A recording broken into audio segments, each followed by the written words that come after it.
Muy buenas noches, empezando un poco tarde el programa, estamos solo esta noche porque de Saulo Eduardo Yugdar y Federico Medina con José Emilio Josami han tenido compromisos que han hecho imposible su presencia el día de hoy en la radio, así que trataremos de cubrirlo el tiempo restante con algunas informaciones, como siempre, hablemos de justicia, tratando de hacer una mirada objetiva. Hoy vamos a tener un invitado especial, un experto en riesgo ambiental, que va a ser el entrevistado telefónicamente, pero antes vamos a comentar un comunicado que ha sido emitido por la Corte Interamericana de Derechos Humanos, que deja entrever algunas acciones irresponsables de algunos medios de prensa argentinos.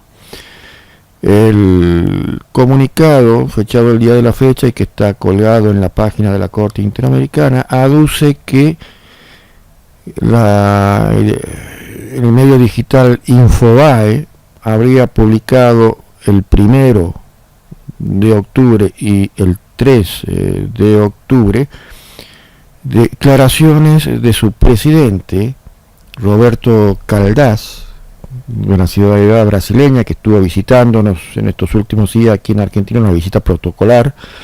Declaraciones como que él mismo se habría expedido sobre algunas cuestiones de denuncias contra Argentina que estarían parando ante la Comisión Interamericana y que eventualmente irían a la Corte Interamericana, y en el cual se había expresado también en forma medio desacreditando un poco la labor de la Comisión Interamericana.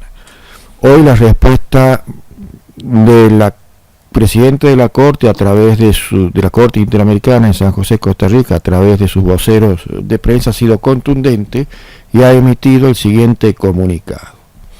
San José, Costa Rica, 4 de octubre de 2017. Las supuestas declaraciones del presidente de la Corte Interamericana de Derechos Humanos, juez Roberto F. Caldás, en relación a la labor de la Comisión Interamericana y con unos casos argentinos aparecidos en el diario electrónico Infobae el 1 de octubre y el día de hoy, son falsas y nunca ocurrieron. Los días 28 y 29 de septiembre de 2017, el presidente visitó Argentina con motivo de dictar conferencias sobre el fenómeno migratorio y los derechos humanos en la Universidad de Buenos Aires. En el marco de su estadía en Argentina, el presidente visitó diversas autoridades e instituciones con fines protocolares: el Consejo Argentino de Relaciones Internacionales, el Ministerio Argentino de Relaciones Exteriores, la Legislatura de la Ciudad Autónoma de Buenos Aires, el Ministerio Público Fiscal de la Ciudad Autónoma de Buenos Aires y el Ministerio de Justicia y Derechos Humanos de la Nación. En la reunión con el ministro de Justicia y Derechos Humanos se discutieron temas de cooperación.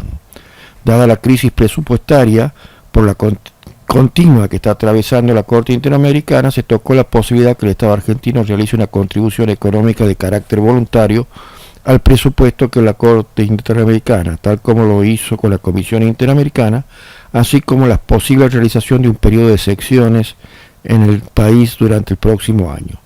Asimismo, se trató temas de cooperación institucional entre la Corte Interamericana y el Ministerio, tales como la realización de conferencias, seminarios y difusión de jurisprudencia de la Corte Interamericana, entre otros.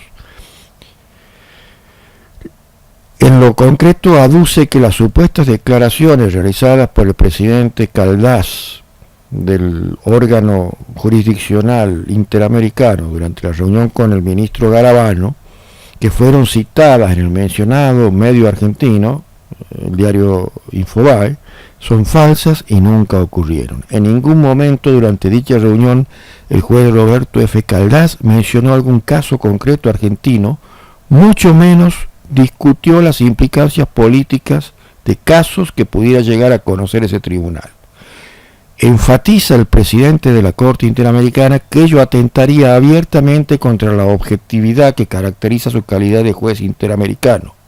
Por otro lado, el juez Roberto F. Caldás subraya que durante la reunión no se refirió a la labor de la Comisión Interamericana o de sus comisionados y o comisionadas. enfatiza la incoherencia de las supuestas declaraciones, teniendo en cuenta las excelentes relaciones de diálogo y trabajo conjunto entre ambos órganos del sistema interamericano. En ese sentido, el presidente reafirma la gran labor que realiza la Comisión Interamericana y destaca su integridad, interdependencia y plena autonomía en su actuar. Por último, se deja constancia que durante la visita argentina el presidente no dio ningún tipo de declaración a medios de comunicación, por lo que lamenta profundamente que se le haya atribuido de manera textual y entre comillas temas o comentarios que nunca expresó ante las autoridades, durante la reunión, ni ante los medios de comunicación. Este comunicado ha sido redactado por la Secretaría de la Corte Interamericana de Derechos Humanos, por lo que es de responsabilidad exclusiva de la misma. Realmente es algo que cae muy mal.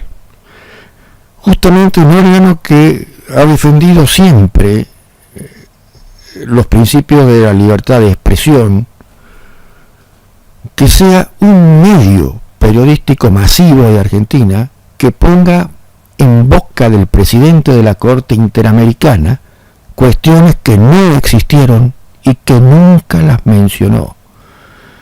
Realmente si bien es un medio privado, aquí no tenemos por qué apuntarle al Estado, pero hay que tener en cuenta que si se pretende el respeto de la libertad de expresión y de prensa, el ejercicio de estos debe ser prudentes, deben ser realizados con diligencia y deben ser tenidos como aquellas cuestiones que hacen a que se exija un respeto, porque no es que un medio no refleja la realidad, como ha sido categórica la desmentida de la Secretaría de la Corte Interamericana, sino que además deja traslucir el comunicado que la intencionalidad del medio ha sido romper unas relaciones que tiene la Corte Interamericana con la Comisión Interamericana como órganos de supervisión y control del respeto de los derechos humanos en los Estados miembros de los países. Las implicancias que puede llegar a tener este tipo de actuar nos deja también como país muy mal parados en cuanto a la credibilidad de nuestros medios de prensa. Esto no ayuda a la consolidación del derecho y de lo establecido por el artículo 14 y 15 de la Convención Americana sobre la libertad de expresión. Por eso esperemos que este malentendido sea rápidamente superado, y como parte de los ciudadanos argentinos creo que va a merecer una disculpas del Estado y un llamado de atención de los órganos que controlan en cierto modo, ojo que aquí no hay censura, pero sí un llamado de atención ante un accionar reiterado, porque no ha sido en una oportunidad, sino han sido en dos, el día 1 y el día 3 de octubre, de este tipo, que involucra a uno de los más altos funcionarios del Tribunal de Derechos Humanos americano. Bien, dada esta información, vamos a tratar de entrar en comunicación con nuestro invitado después de esta pausa musical. Bien, en esta segunda media hora de programa vamos a hablar de algunas cuestiones que nos interesan a todos, sobre todo a los que actualmente pisamos el planeta y que va a incidir directamente sobre nuestras generaciones futuras. Un tema que muchas veces no reparamos en lo inmediato porque lo vemos como lejano, como incierto, pero que en el mundo ya se empiezan a sentir las distintas reacciones que nuestra madre naturaleza está mandando como signos del maltrato que la humanidad le está brindando. Pero para eso vamos a hablar con un colega abogado, quien es doctor por la Universidad Complutense de Madrid, y su tema de tesis doctoral, que ha sido aprobado con altas notas, justamente ha tratado el tema de los riesgos ambientales y la evaluación de esos riesgos y las consecuencias que esto puede traer en lo actual y en las proyecciones futuras. Me refiero al doctor Miguel Petraca. El doctor Miguel Petraca es un jurista tucumano, ha sido profesor universitario en la Universidad de Tucumán y también es un profuso estudioso de todas estas cuestiones, y también está en nuestro curso online que estamos dictando desde la red latinoamericana de estudio e investigación de derechos humanos, y nos va a explicar y va a tratar de utilizar un lenguaje coloquial, un lenguaje de llano, para que todos nuestros oyentes puedan entender y puedan comprender la importancia de estos temas. Doctor Petraca, muy buenas noches, gusto de tenerlo aquí en el programa Hablemos de Justicia de Radio Universidad Nacional. Eduardo Yulgar los saluda. Profesor Yulgar, muy buenas noches, encantado de saludarle y muchas gracias por esta oportunidad para poder acercarnos a su apreciado público. Bien, doctor, entonces, como le comentaba en la introducción, seguramente la he estado escuchando, ¿qué nos puede decir? Porque el ciudadano común a veces ve las cuestiones ambientales y ve como discusiones que a veces no están vinculadas a la vida diaria del ciudadano, pero que sí las tiene, ¿no? Desde su especialidad, desde su mirada como experto en el tema, ¿qué nos puede decir al respecto? Bueno, me parece que una medida interesante para abrir el cuestionamiento sobre el tema es tratar de explicar que el cambio climático es un problema que ya está sucediendo entre nosotros. No es que viene siquiera en un futuro cercano o próximo, sino que ya está instalado en nuestra sociedad, y una prueba palmaria de ello, lo hemos estado viendo todos por la televisión, es el aumento de las intensidades y de todos los huracanes que azotan la región del Caribe. Por ejemplo, ese es uno de los efectos importantes. Tenemos grandes sequías y grandes inundaciones con mucha más frecuencia a lo largo de todo el planeta, y el hombre debe tomar conciencia de esto a los efectos de frenar esta problemática que afecta a toda la humanidad. Particularmente quiero referirme al que cada uno de nosotros podemos ayudar a mejorar la situación de la Tierra respecto del cambio climático, quizás con pequeñas acciones que tengan cada uno de los ciudadanos tomando conciencia y haciendo verdad aquel viejo paradigma que dice que hay que pensar globalmente y actuar localmente. Claro, eso es importante, porque muchas veces los que no estamos muy involucrados, y me pongo en los zapatos del ciudadano común, creemos que todas esas medidas deberían tomar los grandes emprendimientos industriales que a veces sacrifica el contexto sustentable del ambiente para acrecentar la producción, ¿no? Como que sería un problema de que los que producen las grandes deterioros ambientales son estas empresas como, bueno, nosotros hemos podido ver en su época toda la protesta que fue Gualeguaychú con el tema de las papeleras, etcétera, etcétera, en Uruguay, ¿no? Pero, bien lo ha dicho usted, el ciudadano común también puede hacer deporte. ¿Cuál sería, de qué manera podría, como ejemplo, el ciudadano común aportar también para preservar el medio ambiente y evitar que estos cambios se produzcan y se sigan avanzando con la virulencia, con la naturaleza que está expresando en los últimos tiempos? Bueno, sin dejar de lado la importancia que tiene, en realidad aclaremos algo previamente. El cambio climático se produce por la introducción en la atmósfera de 7 gases que componen lo que se llaman los gases de efecto invernadero, o sea, los GEI. Estos gases de efecto invernadero producen una situación similar a la que se encuentra, se puede ver o sentir dentro de un vivero o dentro de un auto que está estacionado en la calle a los rayos del sol.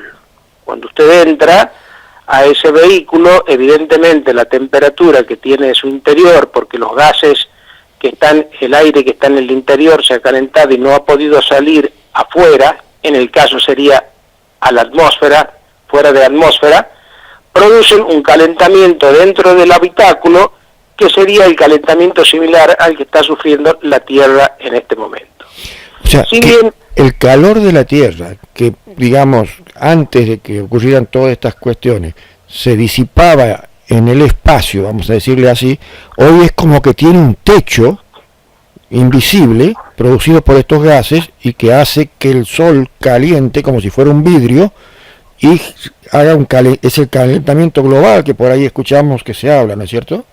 Así, efectivamente. Lo que pasa es que la producción industrial ha aumentado en varios miles de veces desde su aparición, desde la aparición de la máquina de vapor hasta nuestros días, que la humanidad cada vez requiere más servicio, requiere más energía y consecuentemente es como un círculo vicioso porque para generar esa energía estamos también arrojando a la atmósfera gases de efecto invernadero. Con esto quiero decir, por ejemplo, una acería o por ejemplo una cementera, que son grandes creadoras de gases de efecto invernadero, y quizás lo más importante que nos estamos olvidando, todas las industrias que fabrican electricidad con el carbón mineral, uno de los contaminantes más grandes que tiene la Tierra. Entonces, todos estos gases que se arrojan a la atmósfera han ido creciendo, digamos, a lo largo del tiempo y en el último siglo realmente el crecimiento ha sido exponencial, por lo tanto, lo que arrojamos a la atmósfera es muchísimo más de lo que el hombre hoy, es muchísimo más de lo que el hombre ha arrojado durante toda la historia de la humanidad. Realmente la industria es la causante mayor, digamos, y aunque pareciera mentira, la misma ganadería también produce gases de efecto invernadero. Entonces están presentes en las múltiples actividades del hombre y lo que tenemos que lograr, de acuerdo a lo que ha ocurrido en la última cumbre de la Tierra, en la COP16 hecha en París, que nosotros logremos, que nosotros la humanidad me refiero, logremos llegar al año 50 sin superar los 2 grados de aumento en la temperatura de la Tierra, porque si no la vida se va a hacer imposible. De hecho, ya hay lugares en el mundo en los cuales la vida es imposible. Y esto trae como consecuencia también el aumento del nivel del mar. Imagínese usted que hoy en día tenemos prácticamente gran parte del Polo Norte derritiéndose y ya cruzando los barcos por el Polo Norte para unir los continentes que antes había que dar vuelta por otros lugares. Quizás el hombre está haciendo uso de beneficios, y digo beneficios entre comillas, cuando en realidad esto nos da la idea de la gran problemática que tenemos nosotros, la humanidad. Pero es un beneficio a un muy alto costo, ¿no? Que prácticamente de la existencia misma de la humanidad. Así es, a costa de la existencia de la humanidad. De hecho, hemos perdido varias islas y el pronóstico es bastante sombrío, pero también tenemos grandes esperanzas con los avances de la tecnología. Obviamente que los estados, o sea, los estados como naciones, juegan un rol importantísimo, sobre todo con sus políticas que generen para tratar de retardar estos efectos o de enervar estos efectos y estos pronósticos sombríos que usted hace mención. Y al respecto, sabemos también que su tesis fue la evaluación del riesgo ambiental. ¿Qué papel cumple qué es una evaluación de riesgo ambiental y quiénes las hacen y qué papel cumple a efectos de tratar de contribuir a frenar este deterioro ambiental? Bueno, la evaluación de impacto ambiental es un instrumento que tienen los garantes del cuidado del medio ambiente, que en este caso serían los estados, básicamente con una finalidad preventiva, de prevenir los daños que puedan ocasionar al medio ambiente. Y cuando estos daños son realmente imposibles de evitar, tratar alternativamente de mitigarlos a los mismos, o en todo caso compensarlos con acciones ambientales que nos permitan mantener un equilibrio entre lo que se produce de gases de efecto invernadero y lo que se puede llegar a captar, digamos, y lograr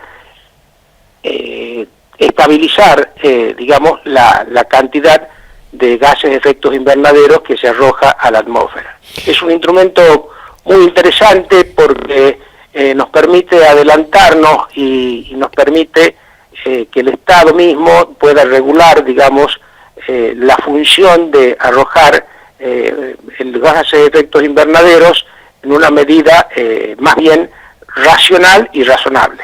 Y esto son políticas públicas, ¿no es cierto?, para poder realizar tanto la protección del ambiente y también el tema de la evaluación de esos riesgos, que lo bien ha mencionado usted, doctor. ¿Y son políticas de corto, mediano o largo plazo o de los tres tipos? De los tres tipos. Pero fundamentalmente lo realmente destacable es que nos permite adelantarnos al daño y por lo tanto, consecuentemente, como decía recién, evitarlo.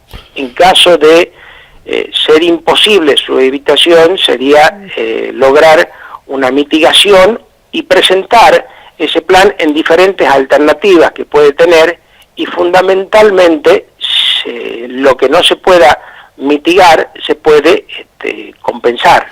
No olvide usted que, por ejemplo, la actividad forestal o los bosques son grandes consumidores de gases de efecto invernadero, es decir, son los conocidos como sumideros de los gases de efecto invernaderos.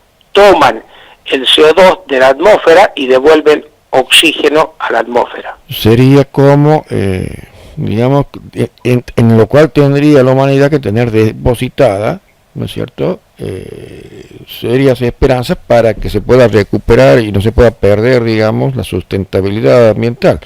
Ahora, vemos a veces que cuando los precios de los commodities con determinada siembra, a veces se producen la tala indiscriminada de bosques.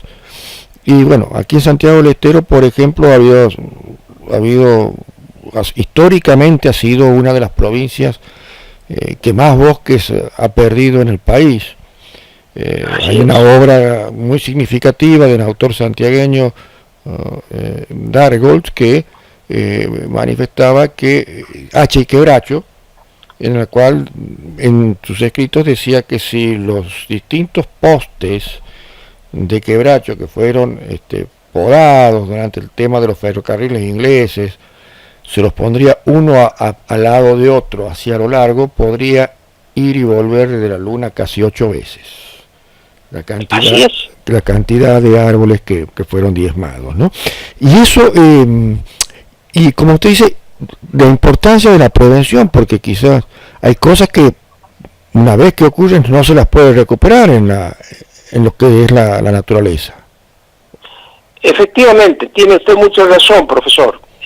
Así es. Probablemente agregando un poco a lo que acaba de indicarme, podría decirle que Santiago del Estero probablemente haya sido uno de los lugares del mundo donde mayor haya sufrido la deforestación por parte del hombre. Y esto se hizo en la época en la cual trabajaba la Forest Land, una empresa inglesa que prácticamente el mundo entero ha extendido las vías del ferrocarril con la madera del quebracho proveniente de Santiago del Estero. Es decir, que Santiago del Estero ha perdido su valioso tesoro forestal de una manera realmente muy injusta, y bueno, eso quizás nos lleve a otros temas. Uno de los sueños míos es ver reconstruidas esas tierras en Santiago del Estero y devuelto el antiguo verdor que muchos de esta generación, o casi todos, digamos, no han llegado a verla, pero Santiago del Estero realmente era un lugar privilegiado en la tierra por su foresta. Así que hay mucho para hacer, hay mucho para trabajar, y creo que es posible reconstruir parcialmente y en buena medida, en muy buena medida, todo lo que el hombre le robó a Santiago del Estero. Y con ello me refiero a Chaco también y otras localidades. La verdad que es una buena noticia escuchar que todavía se puede, ¿no? Al menos las políticas provinciales han tendido a sancionar en forma muy fuerte a aquellas personas o firmas que no están respetando la ley de bosques que se ha dictado, y en la cual una ley provincial de bosques que, bueno, que se ve que se ha tomado conciencia de esa problemática y ha puesto grandes formas de medidas administrativas como para disciplinar, si quiere, el respeto a la foresta que usted menciona, ¿no? Pero claro, ahora nunca uno pensaba que podía haber todavía esperanzas de una recuperación, en el sentido de que, bueno, muchas veces se ha dicho que lo que había pasado con este tema hacía que la provincia se vuelva en cierto modo inviable en esas cuestiones, que estaba condenada pero bueno, quizás con estos adelantos, con los nuevos conocimientos que se van tomando, así que la verdad que deja a uno un poco la esperanza de quizás con los pocos años que le queda poder ver al menos un nuevo reverdecer, ¿no?, de nuestra fauna. Así es, por lo menos dejar para las generaciones futuras la tarea ya encaminada. Yo creo de que es perfectamente posible un trabajo interdisciplinario en el cual estoy abocado en este momento, con agrónomos y profesionales de otras ciencias. Seguramente en algún momento se presentará el gobierno de Santiago del Estero, pero también quiero destacar una cosa, profesor, que me parece muy importante. Veo que en nuestros programas de enseñanza estamos desprovistos de la educación ambiental, un tema que debe concitar la atención de todos los habitantes de la República Argentina y, por qué no, del mundo. Del mismo modo que nosotros a un chico le damos una clase de biología, o le damos una clase de física, o le damos herramientas para que puedan defenderse en el futuro, quizás no le damos dando la herramienta más importante, que es la herramienta de su propia supervivencia. Esto es lo importante, lo fundamental, que habría que destacar, y yo creo que debería existir en todas las escuelas una materia que sea educación ambiental. Es fundamental para crear ciudadanos conscientes en el futuro, puedan defender las riquezas que tiene nuestra tierra. Así que no todo está perdido, creo que es muy viable las acciones estas para recuperar gran parte de la foresta de Santiago del Estero, pero es cuestión de concientizar, enseñar y ponerse a trabajar manos a la obra. Sí, justamente es lo que se llama conciencia. El derecho ambiental ya ha sido definitivamente incorporado dentro de lo que es los derechos económicos, sociales, culturales, y ha tomado una autonomía que hoy en Naciones Unidas ya no se habla de los DESC como abreviación a esto, sino de los DESCA, con una autonomía propia para resaltar la importancia que están teniendo todas estas cuestiones que se han hecho referencia, ¿no? Y así como a veces también se enseña desde incorporar en los programas educativos desde temprana edad la conciencia del respeto a los derechos humanos en general, donde estaría también incluidos los derechos ambientales, o las cuestiones especiales en particular, como el respeto a las cuestiones de género, a la no violencia, también ir ayornando todos los programas educativos en ese sentido, teniendo en cuenta que, como digo, todavía quizá la sociedad no ha tomado cabal conciencia de la gravedad que los temas ambientales, si no son tratados y pensados, genera. Muy bien, estimado profesor, ha sido un gusto tenerlo. Seguramente este tema va a dar para más y lo vamos a volver a molestar en otros días. Ya prácticamente estamos llegando al cierre de nuestro programa, así que le dejo para el saludo final y agradecido por habernos acompañado casi la totalidad de este segundo bloque de Hablemos de Justicia. Un fuerte abrazo. Otro para usted y para su audiencia. Muchas gracias, doctor Petraca. Hasta pronto. Buenas noches. Adiós. Bien. Estamos llegando ya casi al final del programa, así que vamos a dejarle un tema musical y después ya volvemos directamente para el cierre final.